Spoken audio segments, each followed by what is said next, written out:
자, 여러분. 우리가 일상에서 경험하는 많은 일들이 우리의 감정에 영향을 미치고 결국 의사결정에까지 영향을 준다는 것을 알고 계시죠? 특히 요즘같이 스트레스가 많은 현대 사회에서는 감정적인 의사결정을 유발하는 상황들도 정말 많아요.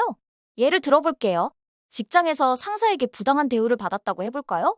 아니면 친구와의 갈등으로 감정이 상했거나 어떤 일이 잘 풀리지 않아 좌절감을 느꼈을 때 이런 경험들이 우리의 마음속에 깊게 저장됩니다. 그리고 그 감정들이 우리의 판단력에 영향을 미쳐서 충동적인 의사결정을 하게 만들죠. 화가 나서 일을 그만두고 싶은 생각, 서운한 마음에 친구와 멀어지고 싶어지는 마음, 혹은 충동적으로 무언가를 사고 싶은 마음 등 이런 것들이 모두 우리의 감정적 의사결정을 자극하는 상황이에요. 한번 생각해봐요.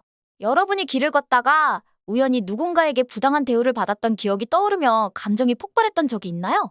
그때 순간적으로 떠오르는 생각들, 그게 바로 감정적 충동이에요. 이 충동은 단순한 한순간의 느낌으로 끝나지 않고 우리 내면의 여러 자아와의 대화를 시작하게 돼요. 예를 들어 혼자 집에 있을 때 과거에 겪었던 상처나 불쾌했던 기억들이 떠오르거나 상대방에게 화를 내고 싶은 마음이 생길 때 우리는 이런 생각들 때문에 혼란스러워지기도 해요. 여기서 심리상담학적으로 중요한 개념이 하나 등장해요. 바로 교류 분석의 부모, 어른, 어린이 자아예요. 누군가에게 부당한 대우를 받아 화가 난 상황에서 부모 자아는 너무 참을 필요 없어, 맞서야 해 라며 강한 반응을 촉구하고, 어른 자아는 이건 감정적으로 대응하기보다는 논리적으로 해결해야 할 문제야 라고 이성적으로 판단하며, 어린이 자아는 나 정말 서러워, 그냥 다 포기하고 싶어 라고 본능적으로 반응하죠. 이 세 자아가 끊임없이 대화를 나누며 결국 우리의 행동에 영향을 미치게 되는 거예요. 기독교적인 관점에서 이런 감정적 의사결정을 어떻게 바라볼 수 있을까요? 종교적인 해석에서는 이러한 충동이 단순한 감정의 결과가 아니라 영적인 존재들이 우리의 약한 순간을 이용해 우리에게 영향을 미치고 있다고 봅니다. 영적인 존재는 우리의 약한 순간을 노려서 우리를 유혹하려고 해요. 예를 들어 힘든 하루를 보낸 후 억울한 감정을 풀기 위해 누군가에게 충동적으로 화를 내고 싶다는 생각이 들 때 머릿속에는 이 정도는 나도 표현해도 돼, 나도 힘들었잖아 라는 생각이 떠오를 수 있어요. 이러한 생각들은 영적인 존재의 속삭임일 수 있어요. 우리에게 진정으로 필요한 것인지와 상관없이 순간적인 감정에 의한 결정을 하도록 부추기는 것이죠.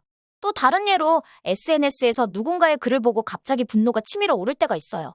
이 순간 영적인 존재는 지금 바로 댓글을 달아서 너의 의견을 표출해야 해.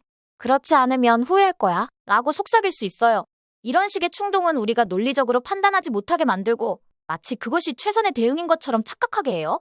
그러나 막상 그 감정대로 행동하고 나면 한순간의 해소감을 느낀 후 찾아오는 것은 공허함과 후회예요. 이는 영적인 존재가 우리의 내면을 불안하게 만들고 더 많은 갈등을 유도하려는 전략일 수 있어요. 이처럼 감정적 의사결정은 단순히 그 순간의 감정에서 끝나는 것이 아니라 우리의 약한 순간을 파고들어 더 큰 불안을 만들어내고 그 불안을 해결하기 위해 더욱 충동적인 결정을 하게 만드는 악순환으로 이어질 수 있습니다. 그렇기 때문에 우리는 이러한 충동이 진정으로 필요한 것인지 아니면 순간적인 유혹인지 명확히 구별할 필요가 있습니다. 그렇다면 이런 부정적인 영향력을 이길 수 있는 방법이 있어요. 바로 예수는 그리스도라는 고백이에요. 단순한 말처럼 들릴 수 있지만 이 고백에는 놀라운 힘이 있어요. 예를 들어볼게요. 누군가와의 갈등 후 화가 치밀어 올라서 바로 메시지를 보내고 싶은 충동이 밀려온다고 해봐요. 손가락은 이미 메시지를 작성하고 있죠. 이때 예수는 그리스도라고 마음속으로 아니면 소리내어 말해보세요. 이 고백을 통해 하나님의 능력과 지혜가 우리 안에 임하게 돼요. 하나님의 존재가 우리와 함께하심을 느끼게 되고 하나님의 마음이 우리의 마음에 자리하게 되는 거예요. 처음에는 아무 일도 일어나지 않는 것처럼 느껴질 수 있지만 계속해서 이 고백을 반복해보세요. 그러면 충동이 조금씩 약해지고 마음이 차분해지는 것을 경험하게 될 거예요. 이건 마치 영적인 근육을 키우는 것과 비슷해요. 처음에는 약해 보이지만 반복하고 연습할수록 점점 강해지는 거예요. 헬스장에서 처음 웨이트 트레이닝을 시작할 때 작은 무게도 들기 힘들지만 꾸준히 운동하면 더 무거운 것을 들 수 있게 되는 것처럼요. 영적인 훈련도 이와 같아요. 예수는 그리스도라는 고백을 통해 우리는 영적인 힘을 키우고 감정적 의사결정을 통제할 수 있는 능력을 키워나갈 수 있어요. 현실적인 사례를 들어볼게요. 직장에서 상사와의 갈등이 있었던 나를 상상해봐요. 그때 순간적으로 화가 나서 상사에게 바로 맞서고 싶은 충동이 들 수 있어요. 이런 상황에서 그 충동에 따라 행동할 수도 있지만 그 순간 예수는 그리스도라고 고백하면서 한 걸음 물러서 보는 거예요.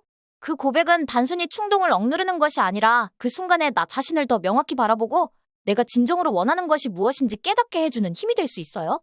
즉, 그 고백을 통해 우리는 단순한 감정 표현보다는 더 큰 의미를 추구하게 되는 거죠. 또 하나의 사례, 친구와의 오해로 서운한 감정이 들었을 때를 상상해봐요. 기분은 상하고 관계를 끊고 싶은 마음이 들 수 있어요. 이때도 예수는 그리스도라는 고백이 도움이 될 수 있어요. 고백을 통해 우리는 그 순간의 충동적인 행동 대신 더 나은 선택을 할 수 있는 힘을 얻게 돼요. 이러한 과정을 통해 우리는 감정적 충동을 억누르는 것을 넘어 더 건강하고 의미 있는 방식으로 전환할 수 있게 됩니다. 이런 고백을 지속적으로 실천하면 감정적 의사결정은 더 이상 우리가 통제할 수 없는 것이 아니라 우리가 스스로 다루고 이해할 수 있는 부분이 됩니다. 물론 이 과정이 쉽지는 않을 거예요. 외부 자극은 계속해서 우리를 유혹할 테니까요. 하지만 꾸준히 실천하면 점점 더 강해질 수 있고 감정을 잘 이해하고 관리할 수 있게 돼요. 이것이 바로 우리가 더 건강하고 자유로운 삶을 사는 방법이에요. 기억하세요. 감정 자체가 나쁜 것은 아니에요. 그것은 우리의 자연스러운 일부예요. 하지만 그것을 어떻게 다루고 표현하느냐가 중요합니다. 예수는 그리스도라는 고백은 우리가 이 강력한 에너지를 긍정적이고 건설적인 방향으로 이끌어 갈 수 있게 해주는 도구가 될 수 있어요. 이를 통해 우리는 충동에 휘둘리지 않고 우리 삶의 주인이 되어가는 과정을 경험하게 될 것입니다. 그리고 이 여정을 통해 우리는 자신과 타인을 더 깊이 이해하고 진정한 사랑과 존중을 배워가는 법을 알게 될 거예요.